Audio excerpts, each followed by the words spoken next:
All right, so I watched the Predators Badlands movie last night and I really liked the movie. Don't worry, there's not going to be any spoilers here.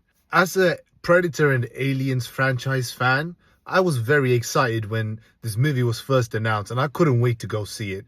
And I knew as soon as it came out, I had to go see it because if I left it too long, just scrolling through Instagram or TikTok, there would have been some kind of spoilers. Even though I was excited, there was a little bit of fear because there's been so many movies recently that had just bad writing. There's a trend that's been happening recently in some movies where there are characters that make such bad, frustrating decisions as an audience to watch. These are like kind of Netflix movies, the ones that you kind of see in like streaming services where I feel like they just pump out the movies just cause. So there was a tad bit of fear, but I went and I was very happy with it. The opening scene is of a wide angle of a desert, and immediately there's a soundtrack that's heavily inspired by Dune. In Dune 2, there's a scene where one of the planets is like a black and white planet, and they have this war cry, the bad guys, and their sound, the war chant is so alien, it's so dramatic,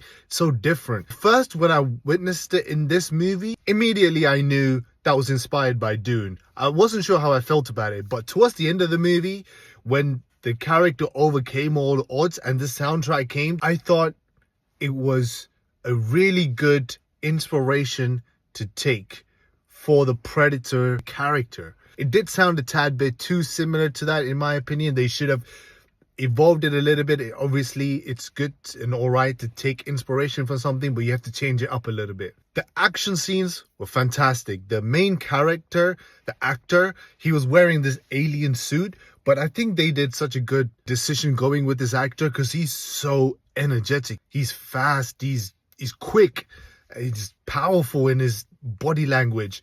And the fight scenes really emulated the power of the Predator and their aura. If you've come in as a fan of the Predator franchise, you know that these are hunting creatures. You'll see this in previous Predator movies. They're very slow, very methodical. First they observe, then they test, and then they go in for the kill. I wish there was a tad bit more of that, but then the movie would have been slow paced. But I would have been cool with that because I'm a fan of the Predator franchise.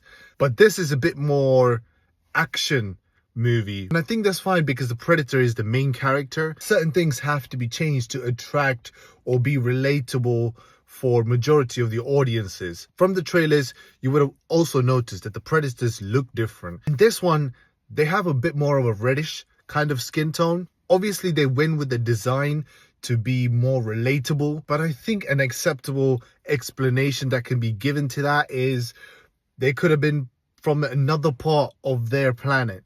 For example, there's different skin tone human beings in one planet. The Predators look absolutely awesome. They have these thingies, and that's sort of like enhanced from their chin and their jawline, which gives them a really strong look. Hair is obviously down the middle and not on around the sides like a monk in the previous movies, and it just works well. The dreadlocks flow off the head and it looks really cool. Like all movies, there are one or two cliched lines, but I'm happy to say that the movie doesn't have a lot of that.